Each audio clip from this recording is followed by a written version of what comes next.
जय हिंद दोस्तों, मैं युवराज साहू आप सभी का अपने यूट्यूब चैनल जी के नेक्स्ट डोज में स्वागत करता हूं।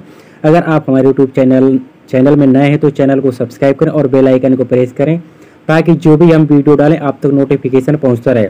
अभी हम अपने यूट्यूब चैनल में हमने एक फाइल की, हम अपने 10 क्वेश्चन सीरीज चालू करिए। तो हम आप हर एक टॉपिक वाइज या सब्जेक्ट वाइज के 10 क्वेश्चन लेके आए, उनके बारे में विस्तार से जानेंगे। तो हमारा पहला वीडियो है ये हिस्ट्री के हिसाब हिस्ट्री में हमने 10 क्वेश्चन लिए, इसमें 10 मोस्ट इंपोर्टेंट 10 क्वेश्चन है। तो इनको समझें और लाइक करें वीडियो को, चैनल को सब्सक्राइब करें। तो शुरू करते हैं आज का अपना टॉपिक। हिस्ट्री में क्या है, सबसे पहले क्या है, भारत में प्रथम मुस्लिम अरब आक्रमणकारी कौन था। तो क्वेश्चन है, भारत में प्रथम मुस्लिम अरब आक्रमणकारी कौन था। अबू बकर, उस्मान, मोहम्मद बिन कासिम, मोहम्मद गौरी। तो इसमें से कौन था मोहम्मद बिन कासिम था। तो मोहम्मद बिन कासिम ने अपना पहला आक्रमण 712 ईस्वी में सिंध क्षेत्र पर देवल बंदरगाह को अपने कब्जे में किया, फिर निराम बौद्ध स्थल को जीता और राजा दाहिर को हराया था।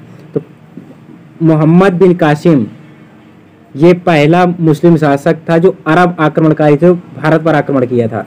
तो चलो आज का दूसरा क्वेश्चन अपना देखते हैं। भारत में प्रथम पहला तुर्क आक्रमण करने वाला शासक कौन था। तुर्क आक्रमण करने वाला शासक पहला कौन था। महमूद गजनवी, मोहम्मद गौरी, मोहम्मद बिन कासिम, सुप्तगीन। कौन सा था। जो ये तुर्क थे, ये तुर्क मूलतः अफगानिस्तान के रहने वाले थे। तो अफगानिस्तान भी ये गजनी स्थान के रहने वाले थे। भारत पर पहला तुर्क आक्रमण किसने किया था, सुबुक्तगीन ने। भारत में पहला तुर्क आक्रमण सुबुक्तगीन ने किया था, जिसका आक्रमण सफल रहा था। पहला सफल आक्रमण फिर किसने किया था, सबसे पहला सफल आक्रमण किया था मोहम्मद गजनवी ने, जो भारत पर 17 बार आक्रमण किया था। महमूद गजनवी ने। तराइन का प्रथम युद्ध कब और किसके बीच लड़ा गया था। मोस्ट इंपोर्टेंट क्वेश्चन है ये, मोस्ट इंपोर्टेंट, हर एग्जाम में पूछता है ये, इस वजह से आप ये इसको हल्के में ना लें। तराइन का प्रथम युद्ध किसके बीच हुआ था। पृथ्वीराज चौहान, मोहम्मद गौरी, ए और बी दोनों, मोहम्मद बिन तुगलक। तो किसके बीच हुआ था, ए और बी दोनों ऑप्शन सी सही है। पृथ्वीराज चौहान और मोहम्मद गौरी के बीच हुआ था। तराइन का प्रथम युद्ध पृथ्वीराज चौहान और मोहम्मद गौरी के बीच सन 1191 में लड़ा गया था, जिसमें पृथ्वीराज चौहान जीते थे। और तराइन का द्वितीय युद्ध 1192 में हुआ था, जिसमें किसके बीच हुआ था, ये भी पृथ्वीराज चौहान और मोहम्मद गौरी के बीच हुआ था। इसमें मोहम्मद गौरी विजय हुआ था। ये सब आपको याद रखना है। कुछ तीसरा क्वेश्चन है, चौथा क्वेश्चन है अपना, दिल्ली सल्तनत का कालखंड कितना रहा है। दिल्ली सल्तनत कालखंड कितने समय तक रहा है। 1206 से 1290, 1206 से 1200, 1206 से 1526, 1526 से 1857, 1320 से 1414। तो कितना रहा है दिल्ली सल्तनत शासनकाल। ऑप्शन बी 1206 से 1526 तक रहा। दिल्ली सल्तनत में 5 वंश आए थे, मोस्ट इंपोर्टेंट है जो मैं आपको बताने जा रहा हूँ। दिल्ली सल्तनत पर 5 वंशों ने शासन किया है। 5 वंश शासक कौन कौन से, गुलाम वंश, खिलजी वंश, तुगलक वंश, सैयद वंश, लोधी वंश। ये 5 वंश थे जो दिल्ली सल्तनत पर शासन किया। गुलाम वंश का शासनकाल रहा है 1206 से 1290 तक। खिलजी वंश का शासन रहा है 1290 से 1320 तक। तुगलक वंश का शासन रहा है 1320 से 1414 तक। सैयद वंश का शासक रहा है 1414 से 1451 तक। लोधी वंश का शासन रहा है 1451 से 1526 तक। सबसे छोटा काल शासन रहा है खिलजी वंश का। सबसे अधिक कालखंड रहा है तुगलक वंश का। ये पूछ लेता है, मोस्ट इंपोर्टेंट। दिल्ली सल्तनत में सर्वाधिक समय तक शासन करने वाला वंश कौन सा था, तुगलक वंश था। दिल्ली सल्तनत में सबसे कम समय तक कौन रहा, खिलजी वंश रहा। कुल मिला के कितने समय तक रहा, 1206 से 1526 तक।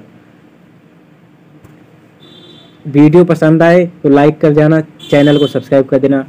पोलो खेलते समय किस शासक की मृत्यु हुई थी। मोस्ट इंपोर्टेंट है, एसएससी में बार बार पूछा जाता है, स्टेट लेवल में पूछा जाता है बार बार। पोलो खेलते समय किस शासक की मृत्यु हो गई थी। कौन सा शासक था, आराम शाह था, इल्तुतमिश था, कुतुबुद्दीन ऐबक, तीन में से कोई नहीं। कौन सा था, कुतुबुद्दीन ऐबक की पोलो खेलते समय मृत्यु हो गई थी। गुलाम वंश का संस्थापक था कुतुबुद्दीन ऐबक। गुलाम वंश का संस्थापक था। 1210 ईस्वी में पोलो खेलते समय इसकी मृत्यु हो गई थी। किसकी, कुतुबुद्दीन ऐबक की, जो गुलाम वंश का संस्थापक था। दिल्ली पर गुलाम वंश का वास्तविक संस्थापक किस शासक को कहा जाता है? मोस्ट इंपोर्टेंट, जितने भी हैं मोस्ट इंपोर्टेंट ये टॉपिक आज का। दिल्ली पर गुलाम वंश का वास्तविक संस्थापक किस शासक को कहा जाता है? आराम शाह को, इल्तुतमिश को, कुतुबुद्दीन ऐबक को, रजिया सुल्तान। किसको कहा जाता है? इल्तुतमिश को कहा जाता है गुलाम वंश का वास्तविक संस्थापक। दिल्ली में गुलाम वंश का वास्तविक संस्थापक इल्तुतमिश को कहा जाता है।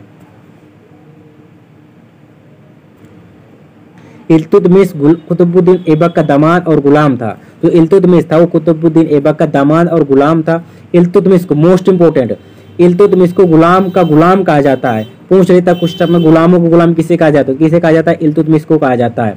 इसको कुतुब मीनार पूर्ण करवाने का श्रेय भी जाता है इल्तुतमिश को। अगला क्वेश्चन है अपना, तुर्की इतिहास की पहली महिला शासिका कौन थी? ये भी पूछ लेता है कि भारत की पहली महिला शासिका कौन सी? तो कौन सी थी? रजिया सुल्तान थी, हजरत बेगम महल थी, नुसरत जहां थी, मुमताज जी। कौन थी? रजिया सुल्तान थी। ये तुर्की और भारत की पहली महिला मुस्लिम शासिका थी रजिया सुल्तान। रजिया सुल्तान का शासनकाल कब से कब रहा? 1236 से 1240 तक रहा है रजिया सुल्तान का शासनकाल। रजिया सुल्तान इल्तुतमिश की पुत्री थी। रजिया सुल्तान जो थी वो इल्तुतमिश की पुत्री थी। रजिया जो है कुला और चोगा धारण करती थी, जो पहनती थी तो कुला और चोगा धारण करती थी। रजिया सुल्तान ने पर्दा प्रथा का त्याग किया था। रजिया सुल्तान मुस्लिम होकर भी पर्दा प्रथा का त्याग किया था। अगला क्वेश्चन है, दिल्ली सल्तनत का सबसे बुजुर्ग शासक कौन सा? मोस्ट इंपोर्टेंट, ये भी पूछता है। दिल्ली सल्तनत का सबसे बुजुर्ग शासक कौन सा था? अलाउद्दीन खिलजी था, जलालुद्दीन खिलजी था, औरंगजेब था, मलिक गफूर था। कौन सा था? जलालुद्दीन खिलजी था दिल्ली सल्तनत का सबसे बुजुर्ग शासक। खिलजी वंश का संस्थापक था ये जलालुद्दीन खिलजी, जो है वो खिलजी वंश का संस्थापक था जलालुद्दीन खिलजी। दिल्ली सल्तनत का सबसे बुजुर्ग शासक था जिसे 70 वर्ष की उम्र में शासन किया था। इसने गद्दी पर बैठा था जलालुद्दीन खिलजी। शासनकाल इसका कब रहा? शासनकाल था इसका 1290 से 1296 तक, 6 वर्ष तक शासनकाल था इसका जलालुद्दीन खिलजी का। दिल्ली सल्तनत के किस शासक को भारत का समुद्रगुप्त कहा जाता है? मोस्ट इंपोर्टेंट, दिल्ली सल्तनत के किस शासक को भारत का समुद्र कहा जाता है? अलाउद्दीन खिलजी को, मुबारक खिलजी को, औरंगजेब को, मलिक गफूर को। किसको कहा जाता है? अलाउद्दीन खिलजी को कहा जाता है समुद्रगुप्त, भारत का समुद्रगुप्त। अलाउद्दीन खिलजी को भारत का समुद्रगुप्त कहा जाता है।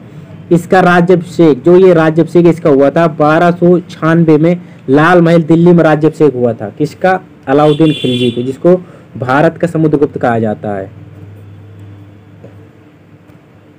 दिल्ली सल्तनत का सर्वाधिक शिक्षित शासक कौन सा था? फिरोज शाह तुगलक था, मुबारक खिलजी था, मोहम्मद बिन तुगलक था, गयासुद्दीन था। कौन सा था दिल्ली सल्तनत का सर्वाधिक शिक्षित? कौन था? मोहम्मद बिन तुगलक था दिल्ली सल्तनत का सबसे शिक्षित शासक था।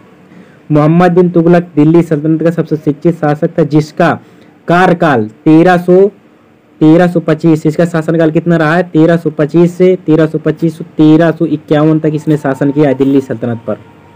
इसके अन्य नाम कौन से हैं? मोहम्मद बिन तुगलक के जूना खां और उलूग खां इसके अन्य नाम हैं।